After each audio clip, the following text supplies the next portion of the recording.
This is an awesome question. Thank you for asking. The amount of money that you will receive is in proportion to the size of the problem you're solving. Never forget that. It has nothing to do with your experience and has everything to do with your abilities. Hey, what's up? Thanks for the question. The reason that I think they're bringing HR there is because it's probably more of a behavioral interview and not a technical interview. So just remember who your audience is when you're speaking with them, and I think you're going to do great. All right, peace out. Hey, thanks for the question. Okay, so first of all, you need to be coding every day. You got to figure out and find time to do that. Second of all, you need mentorship. You can find mentorship in books or podcasts. For example, my podcast hosts entrepreneurs, freelancers, software developers. Hey, thanks for the question. Okay, so I work more in the data science space. I have a background in petroleum engineering, but when I do web development, it's typically full stack because I don't have the luxury of handing off the front end to somebody and only working on the back end. So hopefully that gives you a good Here's a book for you that's important, but this one is more important because it deals with growing your professional network, which is more important than any technical skills you can have. Soft skills are super important. And then this one is Mastery, Code Every Day. Hey, thanks for this question. Yeah, I'll be brutally honest with you. In all of my years of writing Python, I have never had to move a pointer. So I'm kind of curious, like, what kind of project are you working on, dude?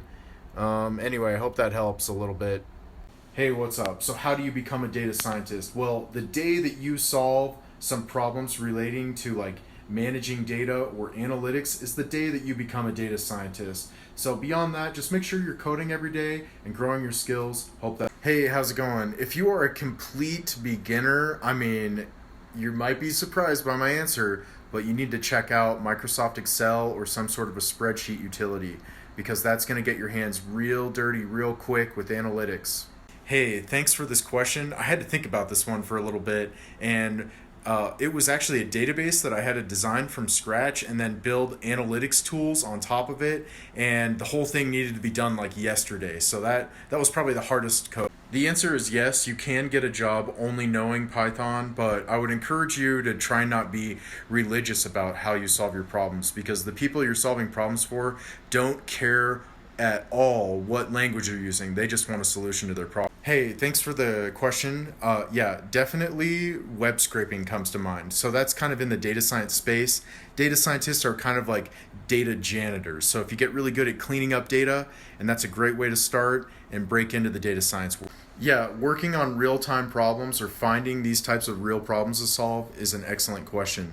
So, nothing beats getting out into the streets and asking people, hey, what is your biggest business challenge? And then figuring out how to solve that with code.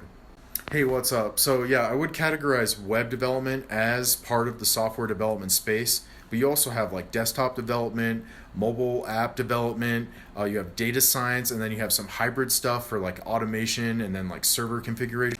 Hey, yes, it is possible to get a job without having a degree, but my question to you is what kind of a track record do you have with solving problems with code? And secondly, a degree really opens up big doors, so think about it.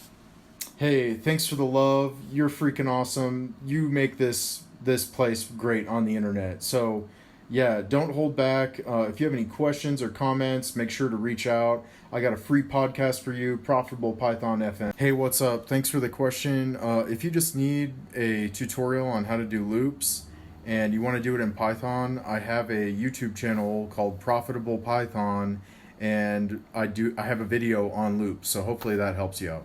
Hey, what's up? Thanks for the question. If you just need a tutorial on how to do loops and you want to do it in Python, I have a YouTube channel called Profitable Python, and I have a video on loops. So hopefully that helps you out. Hey, what's up? Thanks for the question. You need to check out CentDex and his pythonprogramming.net website, and you're going to find all kinds of sweet and free resources over there.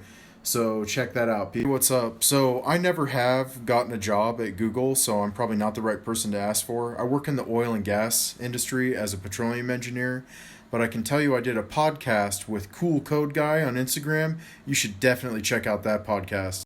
Hey, what's up? Thanks for the question. So I have like a computer that's like 6 years old. It's a desktop. Yeah, the power doesn't matter. You can prototype on any machine that has signs of life.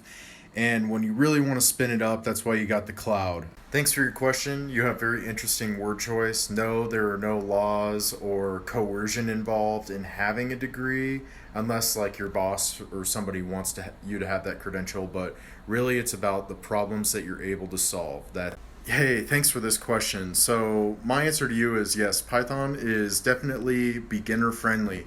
It has a great community, and on top of that, you can really do some awesome, powerful things with it. Like, for example, YouTube is built on it, and some other big